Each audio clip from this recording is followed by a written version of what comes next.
खुदावंद यसु मसीह के जलाली और पाक नाम में आप सबको सलाम। मसीह खुदावंद में आप सबकी सलामती हो, जो जिंदा खुदा है और वो ला तब्दील खुदा है और उसका कलाम भी ला तब्दील है। तो जब हम बाइबल मुकद्दस पढ़ते हैं तो हमें बहुत बड़े बड़े काम खुदावंद यसु मसीह के नज़र आते हैं और उसके सिवा कोई ऐसे काम नहीं कर सकता। ना किसी के पास ऐसी कुदरत है, ना किसी के पास ऐसा इख्तियार है। तो वो यसु मसीह है जो ऐसी कुदरत और इख्तियार रखता है और जो कहता है वो होता है। तो आज हम एक बहुत बड़े मौजज़े पर गौर करेंगे जो कि कोई नहीं कर सकता। मैथ्यू चैप्टर नंबर 8 जब हम पढ़ते हैं तो लिखा है कि जब खुदावंद यसु मसीह पहाड़ से उतर रहा था तो एक कोढ़ी ने आकर खुदावंद यसु मसीह को सजदा किया और कहा कि ऐ खुदावंद कि अगर तू चाहे तो मुझे पाक साफ कर सकता है। तो खुदावंद यसु मसीह ने उससे कहा कि मैं चाहता हूँ कि तू पाक साफ हो जा।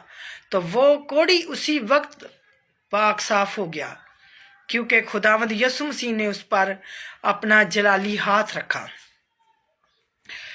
तो इस शख्स ने, ये जो कोढ़ी शख्स है, आप जानते हैं कि कोढ़ी जो लोग होते हैं शहर से बाहर रहते हैं और घर वाले भी इनसे कोई ऐसा बर्ताव नहीं रखते और कोढ़ियों से नफरत की जाती है। तो इसलिए ये कोढ़ी जो होते हैं वो घरों से, शहर से दूर रहते थे।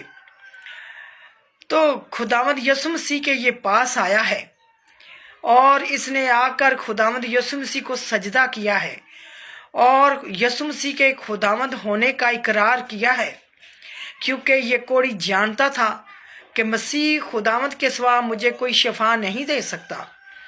तो इसने आकर सजदा किया और मिन्नत की ये खुदावंद की और कहा कि ऐ खुदावंद अगर तू चाहे तो मुझे पाक साफ कर सकता है।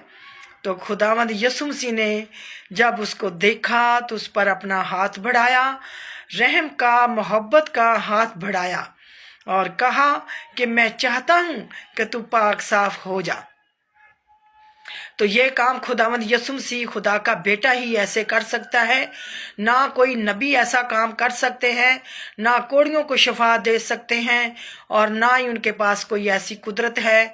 कोई नहीं कर सकता। वो एक ओनली वन यसु मसीह है जो खुदावंद है, जो इंसान को निजात देता है, जो इंसान के दुखों से रिहाई देता है, अबलीस के हाथों से छुड़ाता है। ये शख्स जो है कोढ़ में मुब्तला था और ये लाज बीमारी है, सब लोग जानते हैं। तो इसको खुदावंद यसु मसीह ने शफा दी है, लेकिन ये यसु मसीह के पास आया है तो खुदावंद यसु मसीह ने इसको शफा दी है।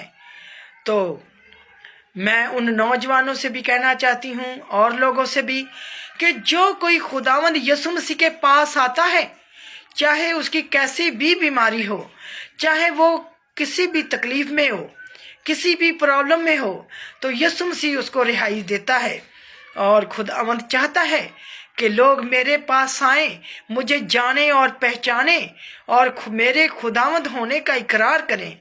इस कोढ़ी ने यसु मसीह के खुदावंद होने का इकरार किया है और इस बात का भी उसने इकरार किया कि यसु मसीह के सिवा कोई भी मुझे शफा नहीं दे सकता। इसलिए ये शख्स जो है खुदावंद यसु मसीह के पास आया है। अगर कोई आप में से भी खुदावंद यसु मसीह के पास आएगा तो वो भी जो है वो पाक साफ हो जाएगा।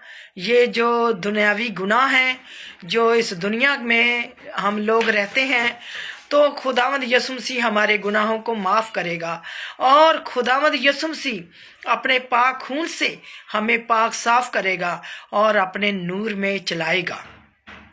तो इस शख्स ने हमेशा की शफा पाई है, खुदावंद यसु मसीह के पास आया है। तो जो कोई खुदावंद यसु मसीह के पास आता है वो इसी तरह ही वो पाक साफ हो जाता है क्योंकि यसु मसीह खुदावंद है और नूर है। ये खुदा का बेटा ही ऐसे काम कर सकता है, दुनिया में कोई नहीं कर सकता। ना कोई आसमान पर है, ना कोई ज़मीन पर है, ना कोई ज़मीन के नीचे है जो ऐसी कुदरत और इख्तियार रखे या कोई ऐसा काम कर सके। ना तो नबी ऐसा कर सकते हैं, ना फरिश्ते, ना रसूल। इसलिए ज़रूरत है कि खुदावंद यसु मसीह के पास आने की, जो आपको शफा दे सके, जो आपको मुश्किल से निकाल सके, आपको मुसीबतों से निकाल सके, आपके गुनाह माफ़ कर सके, आपको हमेशा की ज़िंदगी दे सके। तो फिर खुदावंद के पास आने की ज़रूरत होती है। तो खुदावंद यसु मसीह आज के मैसेज इस पाक कलाम के वसीला से आप सबको कसरत से बरकत दे और मुझे भी। तो खुदावंद बरकत दे। God bless you.